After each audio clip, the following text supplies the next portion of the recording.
a weekly program concerning people and issues that affect Northeast Ohio. This is CW43 Focus. Good morning and thank you for joining us. I'm Harry Boomer, your host and executive producer of CW43 Focus. Today we're going to do something a little different. Joining me today is my friend and colleague, Nyorkor. Sia, you've been working on a special report for the Next 400. Tell us about it. Yes, Mr. Boomer, I've been working on this in-depth report, and it's called Digging into the Tangled Roots of Black Hair Culture. Now, the idea came to me after attending an exhibit called Textures at Kent State University. Now, the exhibit examines the history and the art of black hair for generations. We started digging a little deeper into the black hair culture, which, as you know, is an issue deeply rooted here in the black community. And with legislation on the table regarding hair discrimination, we felt that it was a topic that will impact everyone. So let's take a look at my special report, The Next 400, Digging into the Tangled Roots of Black Hair Culture. Here on the walls of the Kent State University Museum, Internal Battle. The artist Katura Ariel pondering the decision, natural hair or straightened. It's a question many black women have battled with now for generations. When I think of childhood and my hair, I think of sitting between my mother's legs. Straightening comb, crying, and beautiful afterwards. The process is long, strenuous, difficult. It was a chore. It was a chore for me and my mom weekly. Untamed, ugly, and just unloved when my hair wasn't done. For almost 2 decades, PhD professor Tamika Ellington has been researching black hair all the way back to when she was a master's student at Michigan State University, writing scholarly essays, journals, book chapters, and encyclopedia articles. It's her life's work now realized here in this exhibition, Textures, the history and art of black hair. I wanted a creative way to be able to explain, to people what the black culture was like in relevance to the hair. And I have been thinking about and dreaming about what an exhibition might be. She and Dr. Joseph Underwood curated all of this. It's a story that's not been told on these walls, I can tell you. For 5 years, the two professors collaborated, designing and crafting what this would be, building the collection of more than 180 artifacts from about 50 artists all over the world. We wanted to create a better understanding of black culture, of black hair, of the significance of what black hair means to the culture. I am Chinese American. I don't have black hair, and yet the story of it, how it has impacted society, how it impacts current politics, I'm part of that world. The history of black hair is complicated, intricate, tangled, and sometimes even fragile. It's been talked about and debated, especially right here in the beauty salon. Society made me feel my black hair was always on display, something that might always have to be explained, something that everybody didn't understand. Not good enough. Unacceptable. I couldn't wear my hair the way I wanted to wear my hair to be accepted in society. We always have to try to figure out how to meet a standard with our hair, and making sure that our hair is good has been something that, as a black woman, I've had to carry. The topic of black hair has been covered over the years in pop culture on the little and big screens. Sisters, let's talk about hair. You heard. It ain't even real. You wish you had hair like this. But the portrayals haven't always been to everyone's liking. Some say the depictions lack depth and context, themes Dr. Ellington and Dr. Underwood strive to bring to their Textures exhibit. So this is the largest exhibition on this topic and the first to really integrate fine art with material culture and artifacts. We also wanted people to get a sense of the struggle that black women have had in particular, regarding their hair. and the racism that they've dealt with, discrimination that they've dealt with. And we even go back to, you know, topics of what was going on in slavery times.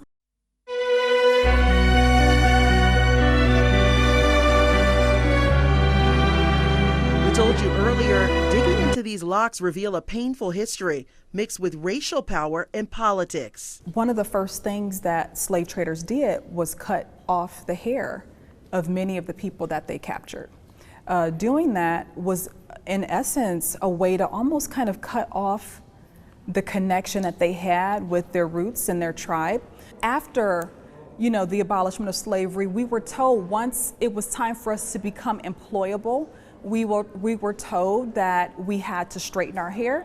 We were told that we had to lighten our skin. Our bodies have always been regulated. You're watching a special report, The Next 400, digging into the tangled roots of black hair culture here on CW43 Focus. In 2018, I decided I was tired of hiding my crown. Still ahead, Sia's struggle with her own hair journey and how it affected her broadcast television career. CW43 Focus will be back after these messages. Welcome back. I'm Harry Boomer, and I'm pleased to be joined by my friend and colleague, Sia Nyorkor. She's taken a lot of time to produce this important and impactful special report. Now, you saw Madam C.J. Walker in the Netflix clip. As you know, she made millions with her invention of the straightening comb, which ushered in the good hair, bad hair debate. Yes, I've been talking about this exhibit at Kent State University Museum called Textures, the history and art of black hair, and how it continues to educate people about how we got here as a society. So next, I'd like to show you some of my journey regarding my hair and how it has defined my career. The subject of black hair is one that's very personal for me. Born here in America to West African immigrants, I struggled my entire life and my own career on how to wear my hair. Rock it natural or rock it straight. As a youngster, that decision was made for me. I got my first relaxer at just 9 years old and watched over the years as my hair got shorter and thinner because of the chemicals. My hair shortened and even fell out many times over the years, but still, I wanted it straightened. Finally, in 2011, I went natural. No more relaxers. For more than 2 years, I wore my hair in sew-in weaves and extensions, hiding my natural hair. When I went to do the big chop in 2014, I found I didn't have to. All my relaxed hair had grown out, leaving me with a thick head full of hair that swirled around my shoulders. My hair had never been that healthy, ever. However, because of the outdated and stringent rules in television news, I kept my natural locks hidden underneath. In this latest incident, 911 callers describe two men shooting at each other. In order to succeed, I felt I had to follow the guidelines for moving up in the broadcast business, sleek and straight hair. In 2018, I decided I was tired of hiding my crown and made the decision to wear my natural hair on air. Risking it all, I didn't ask for permission. I just did it. To my surprise and delight, my managers and the television viewers embraced and celebrated it. In 2019, CBS News profiled me and some of the other black women working in television and rocking our natural hair on air. We went viral after snapping this photo at the National Association of Black Journalists Convention in Miami. Sia Nyorkor, a weekend anchor at WOIO, the CBS affiliate in Cleveland, was front and center. Just to, walk out and you see so many women with curls, with braids, with locks, saying, you know what? I'm accomplished, I'm professional. It was just beautiful. Nyorkor decided to go natural on TV last year in an industry dominated by straight, slick hairstyles. I had relaxed, I had straightened, I had covered, worn wigs, worn weaves, worn extensions, and I just didn't feel like it anymore. With more ethnic and natural hairstyles represented in the media today, some feel things are moving in the right direction, but there's still more work to be done to prevent hair discrimination. You're watching a special report, The Next 400, digging into the tangled roots of black hair culture here on CW43 Focus. So we're proud that SB 188 is well on its way to making history across the country. Coming up next, where we stand as far as passing the Crown Act here in Ohio that would ban hair discrimination. CW43 Focus will be back after these messages. Welcome back. I'm pleased to still be joined by my friend and colleague, CEO Nyorkor. All right. Thank you, Mr. Boomer. Now, we've been talking about hair discrimination, and there's currently legislation pending all over the country called the Crown Act, which stands for Creating Respectful Open World for Natural Hair. It would ban hair discrimination in workplaces and public schools. Let's take a look. So today, in regards to black hair, we're in almost kind of like this tangled web. Black women are wearing their hair both in natural styles as well as in straightened styles. About 60% of black women still wear their hair straightened. About 40% of black women wear their hair in its natural state. We are still in a place where black people are being discriminated against. Oh, society and black hair. I came up in the Afro style time, so it was acceptable. And then we had to go back to the perm because that's what society wanted, was the perm. And it was in the business world, it was accepted more readily as opposed to Afro. I was once told that in order to be accepted that I had to wear my hair like the Caucasian girls in my nursing school instead of the braids. I'm an elected official, so when I am in the limelight with the public, I feel like I need to wear it shorter and straight to be more acceptable and to meet the requirements. Naturally, I love my curly, wild, blonde, natural, short hair, long hair. That's truly who I am. But I can't. Or I have not felt like I could.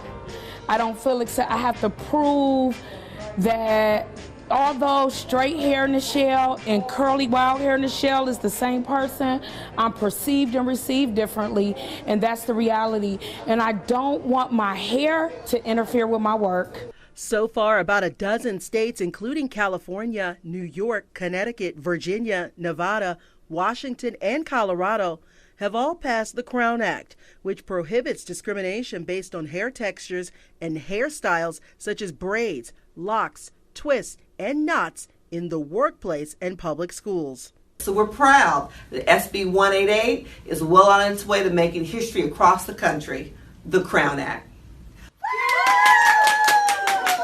Several other states have considered it, but have not been successful in passing it, including Ohio.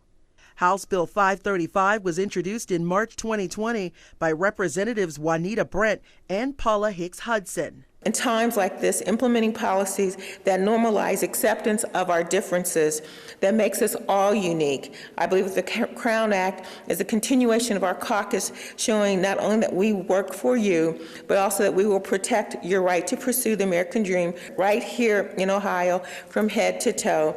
The bill expired after one hearing, but the legislators tell 19 News they plan to reintroduce it before the end of this year and pass it into law. Research by Dove reveals 63% of black adults have faced hair discrimination.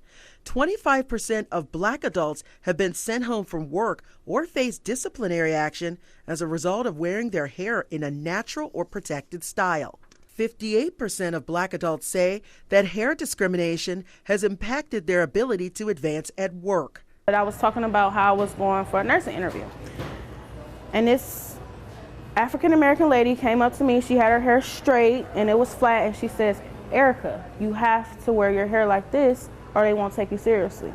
You can't wear braids to important events like a nursing interview or things of that nature." Numerous cases of hair discrimination against black people have made headlines in recent years, and these are just the incidents that have attracted attention. A New Jersey high school wrestler forced to cut his dreadlocks or forfeit the match. Why a teacher would cut his child's hair at school, and without permission. Those who decide to wear their hair in braids, dreadlocks, or sport a natural afro often face more barriers.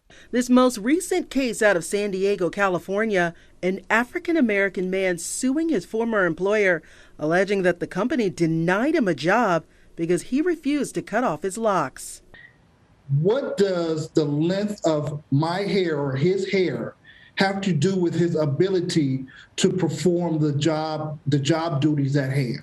His case is the first time someone has accused an employer of violating California's Crown Act since it became law in 2020. Black hair is still marginalized, and as the Textures exhibit continues to inspire conversations about black hair culture, many are hopeful about changing the narrative for generations to come. Black hair culture needs to accept one another no matter how you wear your hair.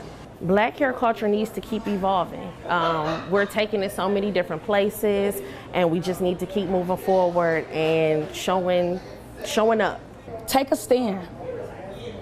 Our diversity in our hair, our ability, we have all different textures, different lengths. I mean, our hair is amazing. It's actually a piece of art. Black hair culture needs to be embraced as the normal. I love my natural hair. I love the water on my hair in the morning, in the shower. I love the fact that I don't have to run from any of the elements. I don't, I love my curls. I wake up every day and I could get a different look. So I love my natural hair. I do what I want to do with my hair. I can change its color all the time, I just make sure it's healthy. That's it. Black hair culture needs to make sure that we include all textures and make sure that we make a person feel comfortable about their texture, whether it's straight, curly, or afro. We need to make sure that everyone feels comfortable and that it doesn't define who you are in a workforce. It was really important for me as a black woman to try to contribute to the deconstruction of discrimination. And so I'm hoping that textures will be able to give people a little bit of a sense of the humanity of black beauty. Reporting for the Next 400. Now I feel that we as African American men and women have embraced our hairstyle, our natural hairstyle, and I feel that society have come together and realized this is us, this is how we're going to be accepted. Nyorkor, 19 News. You're watching a special report, The Next 400, digging into the tangled roots of black hair culture. Sometimes I don't feel myself because I'm not wearing my natural hair like I want to.